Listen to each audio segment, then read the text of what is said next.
Hello friends, welcome to my channel.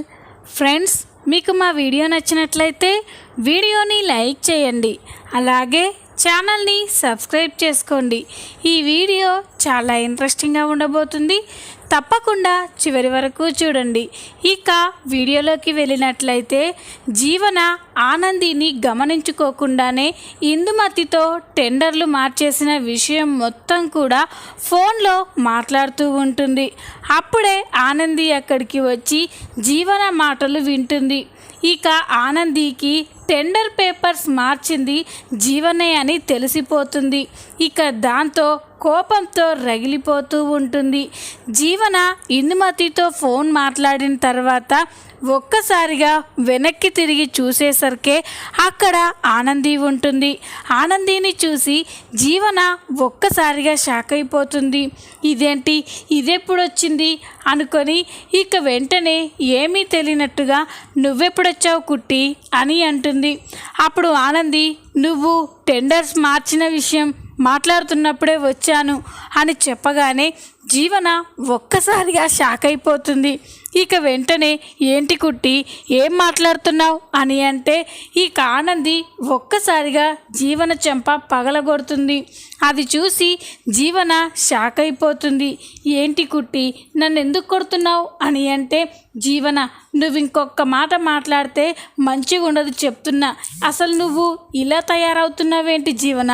Tender papers మార్చి అందరి ముందు నన్ను దోషిని చేశావు కదా అని చెప్పి ఆనంది అనగానే ఇక జీవన షాక్ అయిపోతుంది.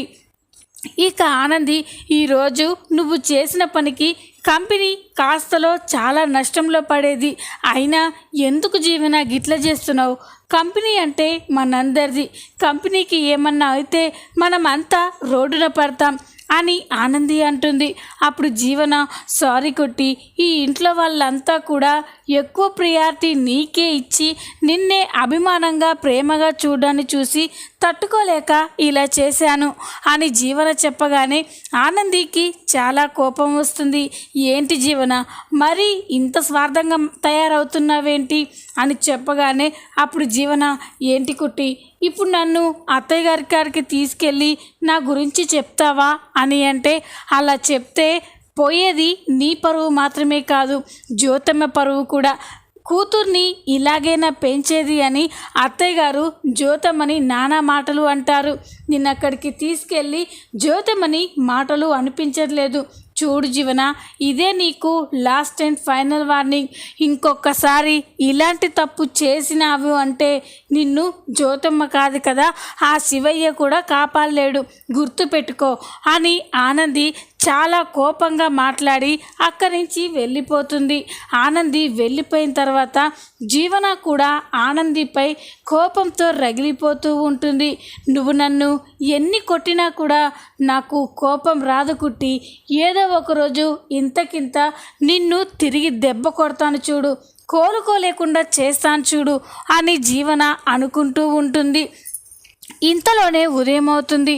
ఆ రోజు సండే కావడంతో సురేందర్, శశికాంత్ ఇద్దరూ కూడా ఏదో ఫంక్షన్ ఉండడంతో ఆ ఫంక్షన్కి వెళ్తారు. ఇక ఆదిత్య, ఆనంది ఇంట్లోనే ఉంటారు. ఉదయం నుండి సాయంత్రం వరకు ఆదిత్య సిస్టమ్ ముందు కూర్చొని వర్క్ చేస్తూనే ఉంటాడు. దాంతో ఆదిత్య చాలా టైర్డ్గా కనిపించడాన్ని చూసి ఆనంది, ఏంటి ఆదిత్య గారు, ఆఫీస్కి హాలిడే ఇచ్చింది రెస్ట్ తీసుకోవడానికి, అంతేకాని ఈరోజు కూడా వర్క్ చేయడానికి కాదు అని అంటే అప్పుడు ఆదిత్య, లేదానంది, కొన్ని వర్క్స్ పెండింగ్లో ఉండే అవే చూస్తున్నాను అని చెప్పి ఇక ఆదిత్య చాలా టైర్డ్గా ఫీల్ అవుతూ ఉంటాడు. ఏంటి ఆదిత్య గారు అని అంటే, ఏమీ లేదానంది, చాలా టైర్డ్గా ఉన్నట్టుంది, ఏమీ తోచడం లేదు అని చెప్పగానే అప్పుడు ఆనంది, ఎప్పుడు సిస్టమ్ ముందే కూర్చుంటే గట్లనే ఉంటుంది, పదండి అలా సరదాగా బయటికి వెళ్ళొద్దాం అని చెప్పగానే ఆదిత్య, బయటికా అని అంటాడు. అప్పుడు ఆనంది, అవును ఆదిత్య గారు, గిసోంటప్పుడు బయటికి వెళ్తే మనసు ప్రశాంతంగా ఉంటుంది, మీకు కూడా చాలా రిలాక్సింగ్గా ఉంటుంది, పదండి చెప్తాను అని ఆదిత్య, ఆనంది ఇద్దరూ కూడా ఈవినింగ్ వాక్కి నడుచుకుంటూ రోడ్డుపై వెళ్తూ ఉంటారు. అలా వెళ్తూ చాలా కబుర్లు చెప్పుకుంటూ సరదాగా వెళ్తూ ఉంటారు. ఇంతలోనే ఆదిత్యకి ఒక్కసారిగా వెక్కిళ్ళు మొదలవుతాయి. దాంతో ఇక ఆనంది, ఏంటి ఆదిత్య గారు అని అంటే, బాగా వెక్కిళ్ళు వస్తున్నాయి ఆనంది అని చెప్తూ ఉంటాడు. టైంకి వాటర్ బాటిల్ కూడా తెచ్చుకోకపోవడంతో ఆనంది కంగారు పడుతూ, ఉండండి ఆదిత్య గారు, గక్కడ షాప్ దగ్గర వాటర్ ఉన్నట్టున్నాయి, కొనుక్కొస్తాను, మీరు ఇక్కడే ఉండండి అని చెప్పి ఆనంది రోడ్డుపైకి వెళ్తూ ఉంటుంది. ఆనంది ఆదిత్యకి వాటర్ బాటిల్ తీసుకురావాలని టెన్షన్లో చుట్టుపక్కల వెహికల్స్ వచ్చేది కూడా గమనించుకోదు. ఇక వెహికల్స్ వస్తూ ఉన్నా కూడా ఆనంది అలాగే వెళ్తూ ఉంటుంది. ఇంతలోనే ఒక వెహికల్ అటుగా వస్తూ ఉంటే ఆనంది అది గమనించుకోకుండా వెళ్తూ ఉంటుంది. ఇక అది గమనించిన ఆదిత్య ఆనంది ఆనంది అని పిలుస్తున్నా కూడా ఆనంది మాత్రం వినిపించుకోకుండా అలాగే వెళ్తూ ఉంటుంది. ఇక ఆదిత్య ఆనందికి యాక్సిడెంట్ అవుతుందేమో అని కంగారులో అనుకోకుండా ఆ వీల్ చైర్ నుంచి లేచి పరిగెత్తుకుంటూ వెళ్ళి ఆనందిని ప్రమాదం నుండి తప్పిస్తాడు. ఇక ఆనందితో, ఏంటి ఆనంది, వెహికల్స్ వస్తూ ఉంటే చూసుకోవాలి కదా, రోడ్డుపై ఇంత నిర్లక్ష్యంగా ఉండడం ఏంటి అని ఆదిత్య ఆనందిని తిడుతూ ఉంటాడు. ఇక ఆనంది మాత్రం ఆదిత్య నడుచుకుంటూ రావడాన్ని చూసి ఒక్కసారిగా ఆశ్చర్యంతో చాలా సంతోషపడిపోతూ ఉంటుంది. అది గమనించిన ఆదిత్య, ఏంటి ఆనంది, నిన్ను తిడుతూ ఉంటే అలా నవ్వుతూ ఉన్నావేంటి అని అంటే, అప్పుడు ఆనంది, ఆదిత్య గారు, మీరు కంగారులో తెలుసుకోలేకపోతున్నారు, మీరు నడుస్తున్నారు ఆదిత్య గారు, మీరు మామూలు మనిషి అయిపోయారు అని అంటుంది. ఇక అది చూసి ఆదిత్య కూడా చాలా సంతోషపడిపోయి తన కాళ్ళని చూసుకుంటూ ఉంటాడు. అవును ఆనంది, నాకే తెలియకుండా ఈ అద్భుతం ఎలా జరిగిందో అర్థం కావట్లేదు అని ఆదిత్య కూడా చాలా సంబరపడిపోతూ ఉంటాడు. ఇక తన కాళ్ళతో అటు ఇటు పరిగెత్తుతూ గెంతుతూ ఉంటాడు. ఆనందంలో ఆనందిని కూడా ఎత్తుకొని తిరుగుతూ ఉంటాడు. అది చూసి ఆనంది అయితే చాలా సంతోషంతో మురిసిపోతూ ఉంటుంది.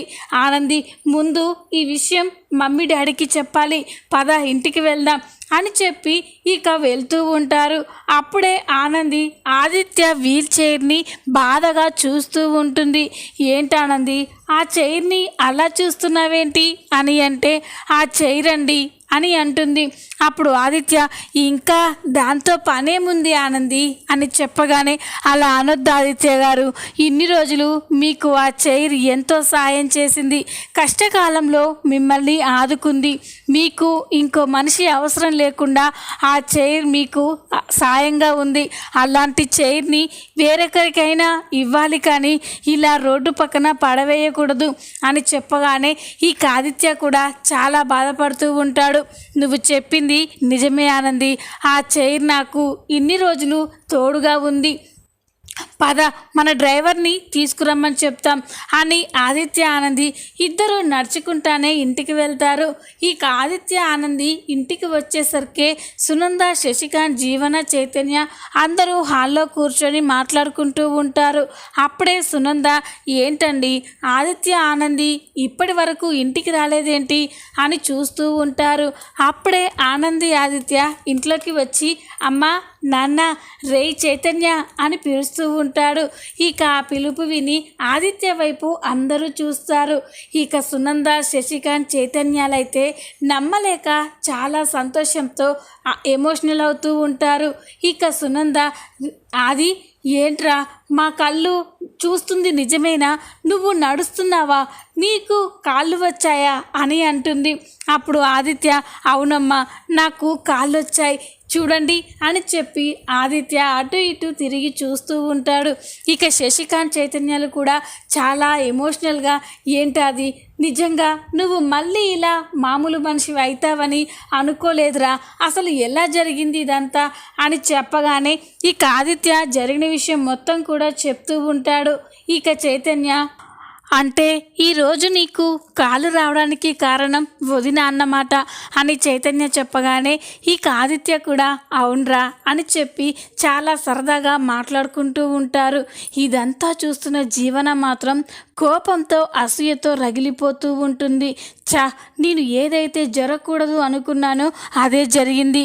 ఇప్పుడు ఈ ఆదిత్యకి కాళ్ళు వస్తే ఈ ఇంట్లో నా ఆటలేం సాగుతాయి, జీవితాంతం వీడు వీల్ చైర్లోనే ఉంటాడు అనుకున్నాను అని చెప్పి జీవన అనుకుంటూ ఉంటుంది. ఇక రాత్రి కాగానే ఇందుమతి జీవనకి ఫోన్ చేస్తుంది. ఇందుమతి నుండి ఫోన్ రాగానే జీవన ఫోన్ లిఫ్ట్ చేసి చెప్పు పెద్దమ్మ అని అంటుంది. అప్పుడు ఇందుమతి ఏంటే అక్కడ విశేషాలు అని అంటే అప్పుడు జీవన ఏముంది, మనం ఏదైతే జరగకూడదు అనుకున్నామో అదే జరిగిపోయింది. ఇక ఈ ఇంట్లో నా పని అయిపోయింది పెద్దమ్మ అని అంటుంది. అది విని ఇందుమతి అసలు విషయం ఏంటో చెప్పకుండా ఏం మాట్లాడుతున్నావే అని అంటే అప్పుడు జీవన మనం ఆ ఆదిత్యకి జీవితంలో కాళ్ళు రావు, ఇక ఆ ఆనంది బతుకు అలాగే ఉంటుంది అనుకున్నాం కదా అని అంటే అవును అది నిజమే కదా, ఇక వాడెప్పుడు లేవాలి ఎప్పుడు నడవాలి అని అంటుంది. అప్పుడు జీవన లేవడం కాదు లేచి నడవడం కాదు పరిగెత్తుతున్నాడు అని జీవన అంటుంది. జీవన మాటలు విని ఇందుమతి ఒక్కసారిగా షాక్ అయిపోతుంది. ఏంటే నువ్వు చెప్పేది అని అంటే అవును పెద్దమ్మ, ఆ ఆదిత్యకి ఈరోజు ఆ కుట్టి వల్ల కాళ్ళు వచ్చాయి. దాంతో ఇంట్లో అందరూ కూడా చాలా సంబరపడిపోయి పండగ చేసుకుంటున్నారు. నేను మాత్రం ఇలా ఏడుస్తూ గదిలోనే కూర్చున్నాను అని జీవన అంటుంది. ఇక ఇందుమతి మరి ఇప్పుడు ఏం చేద్దాం అని అంటే అదే నాకు అర్థం కావట్లేదు పెద్దమ్మ అని అంటుంది.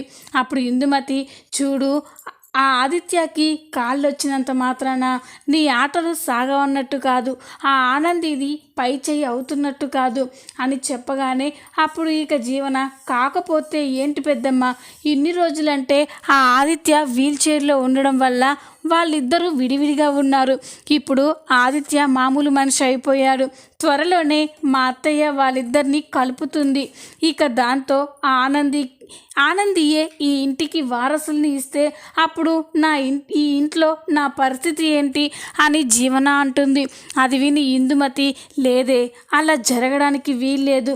ఇప్పుడు మీ అత్తయ్య ఆ కొట్టిని ఎంత ప్రేమించినా ఎంత అభిమానించినా కూడా ఆ ఇంటికి వారసుల్ని ఇచ్చే వాళ్ళ మీదే కాస్త ఎక్కువ గౌరవం ఎక్కువ ప్రేమ ఉంటుంది.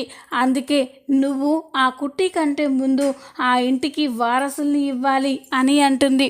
అప్పుడు జీవన ఎలా పెద్దమ్మ అని అంటే అప్పుడు ఇందుమతి అసలు ఆ కుట్టికి జీవితంలోనే పిల్లలు పుట్టకుండా చేయాలి అని చెప్పగానే ఇక జీవన ఏంటి పెద్దమ్మ అని అంటుంది. అప్పుడు ఇందుమతి నేను చెప్పినట్టు చెయ్యి అని ఇక ఇందుమతి జీవనకి ఏదో ప్లాన్ని చెప్తూ ఉంటుంది. ఇక ఆ ప్లాన్ విని జీవన అయితే చాలా సంతోషపడిపోతుంది.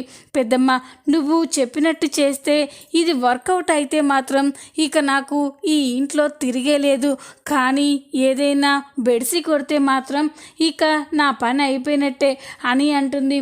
అప్పుడు ఇందుమతి లేదే, నేను చెప్పినట్టుగా నేను పంపించే మందుని ఆ కుట్టి తాగే పాలల్లో కలిపి ఇవ్వు, అప్పుడు ఇక అది అమ్మతనాన్ని కోల్పోతుంది.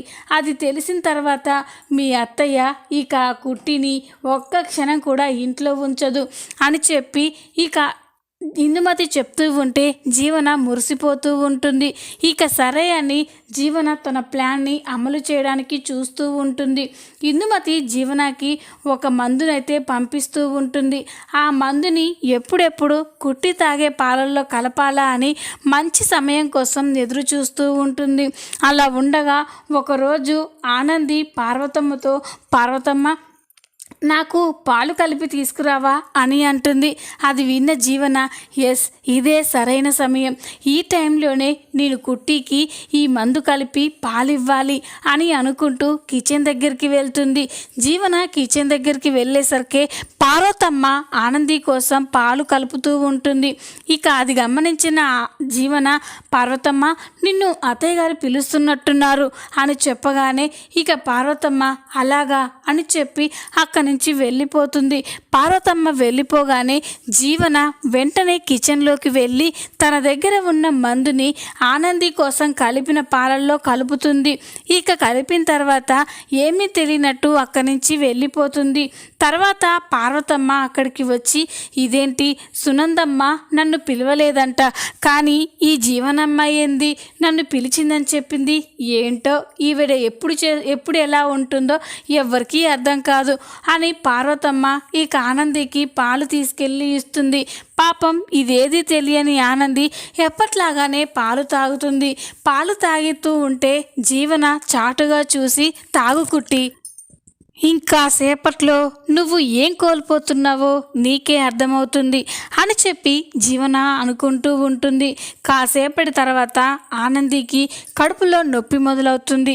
దాంతో ఒక్కసారిగా అల్లాడిపోతూ ఉంటే అది గమనించిన ఆదిత్య, ఏంటానంది ఏమైంది అని కంగారు పడుతూ అడుగుతాడు. అప్పుడు ఆనంది, ఏమో ఆదిత్య గారు, కడుపులో బాగా నొప్పిగా ఉంది, పేగులు మెలిపెట్టినట్టుగా ఉంది అని బాధపడుతూ ఉంటుంది. ఇక దాంతో ఆదిత్య కంగారు పడిపోయి ఇంట్లో వాళ్ళందరినీ పిలుస్తాడు. ఇక వెంటనే అందరూ కంగారు పడిపోయి ఆనందిని హాస్పిటల్కి తీసుకెళ్తారు. జీవన మాత్రం ఏమీ తెలియనట్టుగానే తను కూడా టెన్షన్ పడుతున్నట్లే నటిస్తూ ఉంటుంది. ఇక హాస్పిటల్కి వెళ్ళిన తర్వాత ఆనందికి డాక్టర్ ట్రీట్మెంట్ చేస్తూ ఉంటారు. మరోపక్క అందరూ కూడా కంగారు పడుతూ ఉంటారు. డాక్టర్ ట్రీట్మెంట్ చేసి బయటికి వచ్చిన తర్వాత ఇక సునంద అందరూ కూడా కంగారుగా, డాక్టర్ మా ఆనందికి ఎలా ఉంది అని అడుగుతుంది. అప్పుడు డాక్టర్, అసలు తను తీసుకున్న పాలల్లో పాయిజన్ కలిసింది, దానివల్లే తనకి కడుపు నొప్పి వచ్చింది అని చెప్పగానే అందరూ కూడా ఒక్కసారిగా షాక్ అయిపోతారు. అదేంటి డాక్టర్, పాలల్లో విషం కలవడం ఏంటి, మా ఆనందిని చంపాలని ఎవరు చూస్తారు అని అంటే, చూడండి ఆ విషం కలిపింది తనని చంపడం కోసం కాదు, తనకి పిల్లలు పుట్టకుండా చేయడం కోసం అని చెప్పగానే ఇక సునంద, ఆదిత్య, చైతన్య, శశికాంత్ అందరూ కూడా ఒక్కసారిగా స్టన్ అయిపోతారు.